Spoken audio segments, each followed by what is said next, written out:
everybody. My name is Shauna, and this is the American English Podcast. My goal here is to teach you the English spoken in the United States through common expressions, pronunciation tips, and interesting cultural snippets or stories.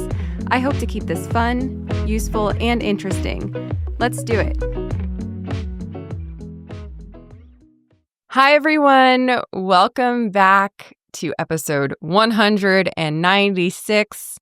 I hope you're having a nice day wherever you are. I'm in Asheville, North Carolina, and it's sunny here, 82 degrees Fahrenheit, which to me is the perfect weather to go for a walk outside, which I'll do, certainly, after recording today's episode. Today, we're going to be talking about the common English expression to have a hissy fit.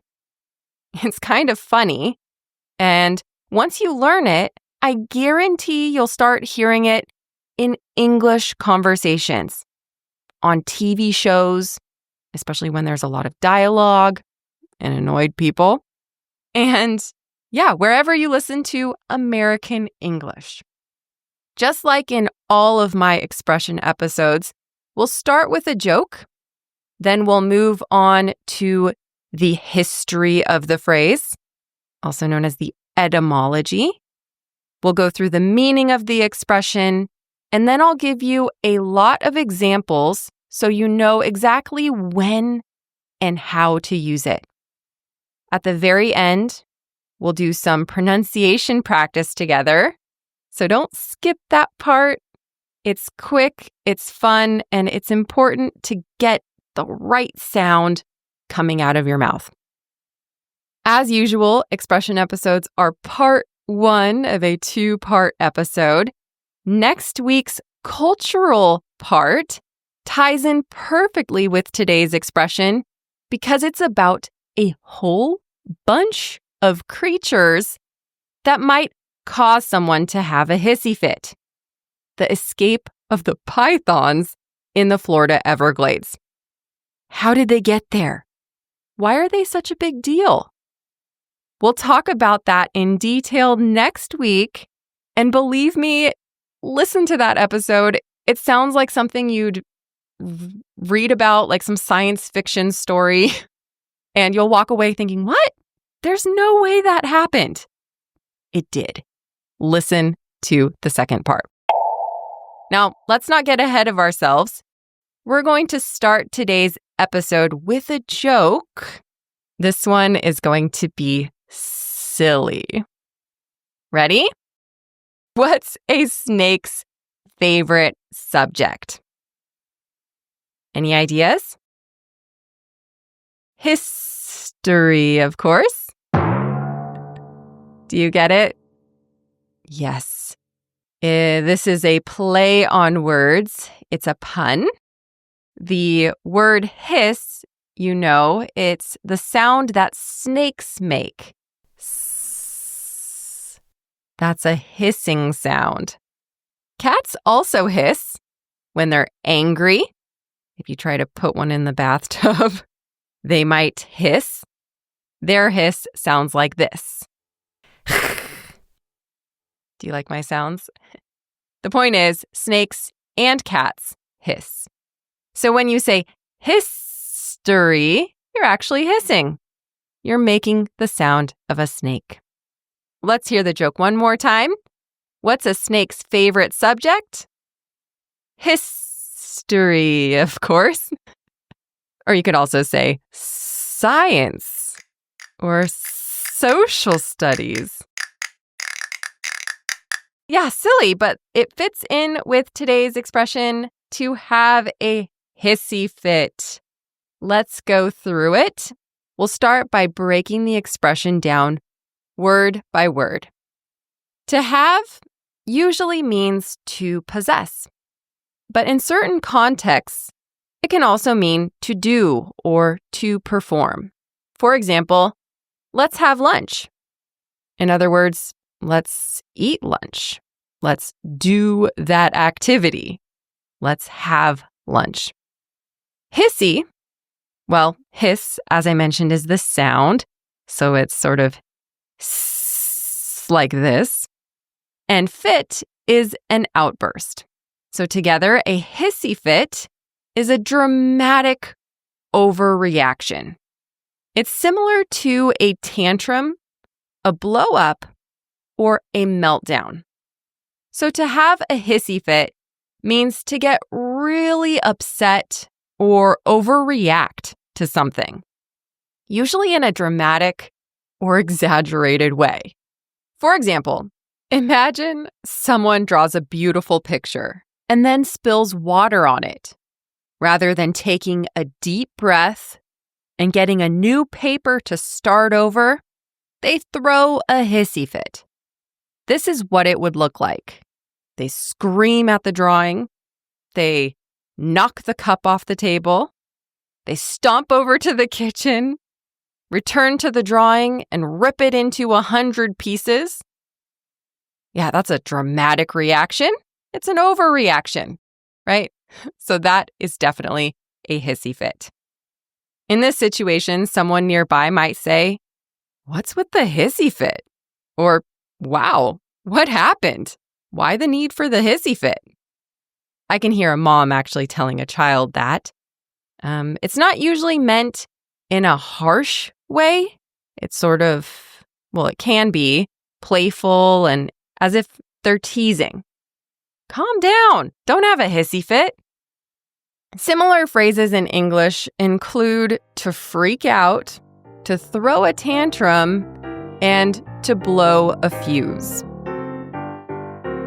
So where did hissy fit come from? Well, this little colorful phrase has Southern roots.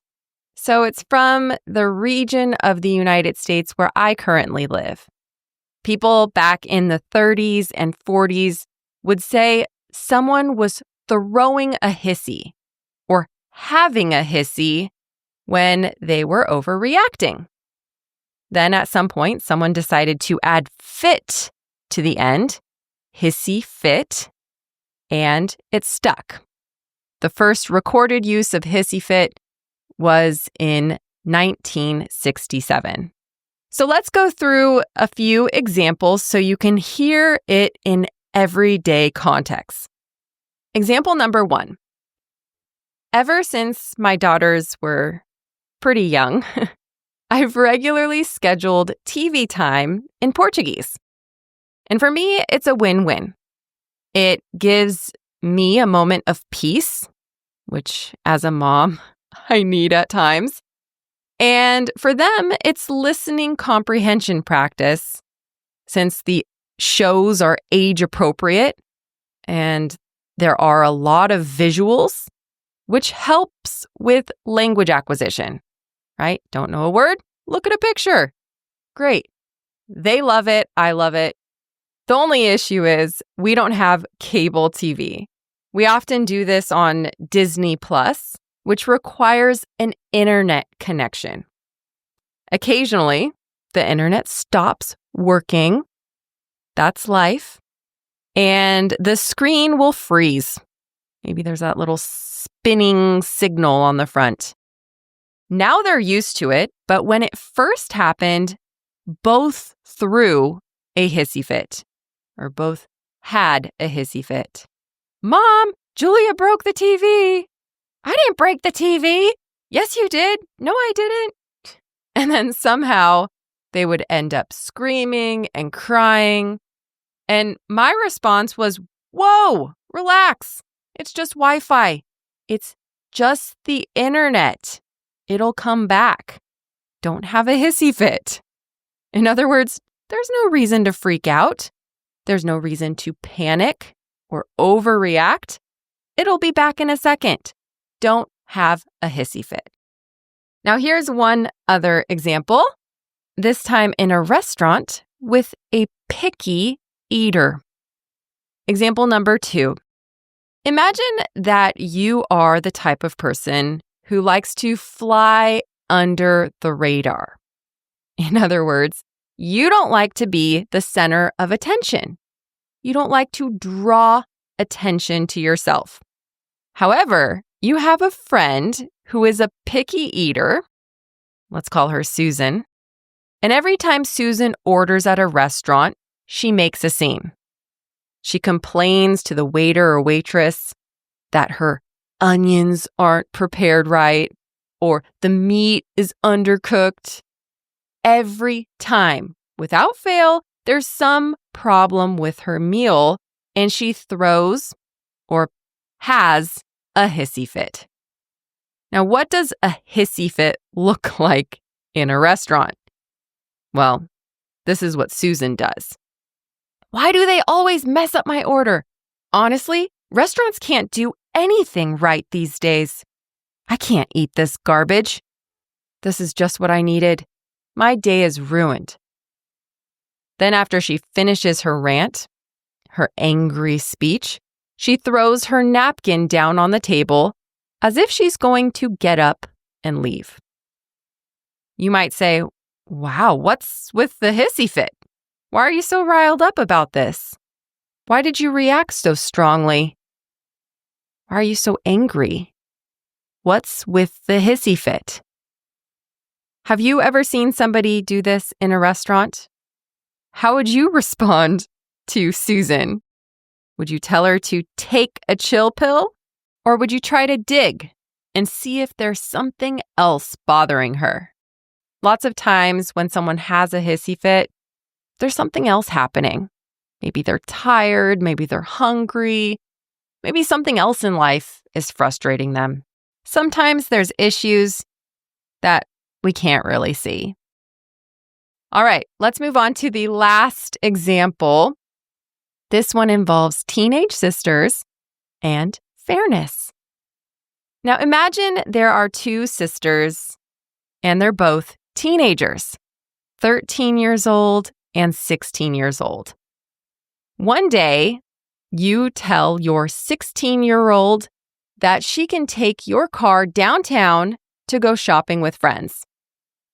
Your 13-year-old overhears you giving your 16-year-old permission to do this. And she doesn't think it's fair, so she has a hissy fit. In anger, she screams that you don't let her go downtown with her friends. Why do you always let the 16-year-old do stuff and not me? And then she storms out of the room and slams the door, screaming about how unfair life is and that she isn't allowed to do anything. When your spouse walks into the room, asking what all the screaming is about, you say that your daughter is having a hissy fit again. Once again, about life being unfair. Now, as a parent, what would you do in this situation? Would you change the rules for the younger child? Would you let her go downtown too? Okay, quick grammar quiz. Which preposition would you use in the following example? Did you see Uncle Jeff? He had a total hissy fit. A salad. What preposition would go there? Over or about? Did you see Uncle Jeff? He had a total hissy fit over a salad. Or he had a total hissy fit about a salad. Over or about? Let me give a few more quick examples. The kid had a hissy fit over how little chocolate sauce they put on her sundae. Or about how little chocolate sauce they put on her sundae. The woman had a hissy fit over a parking spot someone pulled right in front of her. Little Johnny screamed because his mom made a vanilla cake and not a chocolate one. Yep, he had a hissy fit over cake. Or he had a hissy fit about cake. So remember, to have a hissy fit means to lose your temper or overreact, often in a way that's seen as a little dramatic or unnecessary. And usually it involves some sort of complaining or vocalized annoyance. So you might be wondering at this point, What's the difference between to throw a tantrum and to have a hissy fit? Kids throw tantrums. They're exaggerated and dramatic, and they can last a while.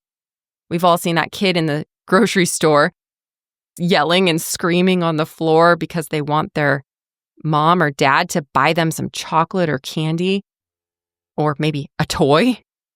It involves a lot of anger, sadness, stress, and over-the-top emotions.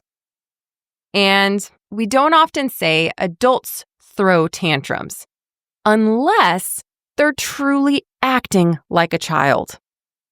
Okay, so throwing tantrums is usually combined with children. However, both kids and adults can have hissy fits. In short, tantrums are for kids, hissy fits are for anyone being overdramatic. Let's move on to the pronunciation exercise.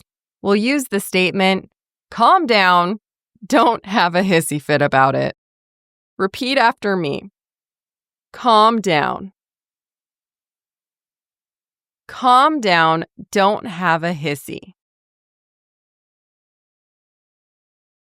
Calm down, don't have a hissy fit about it.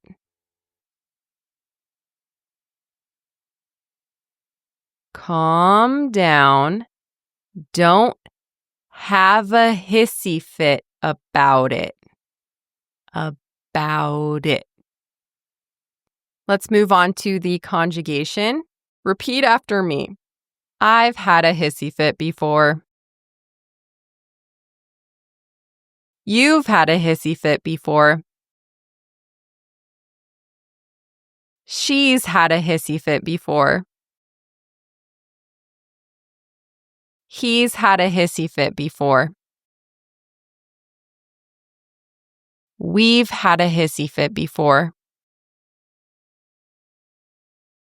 They've had a hissy fit before.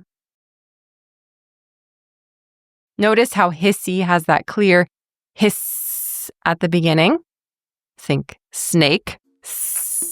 I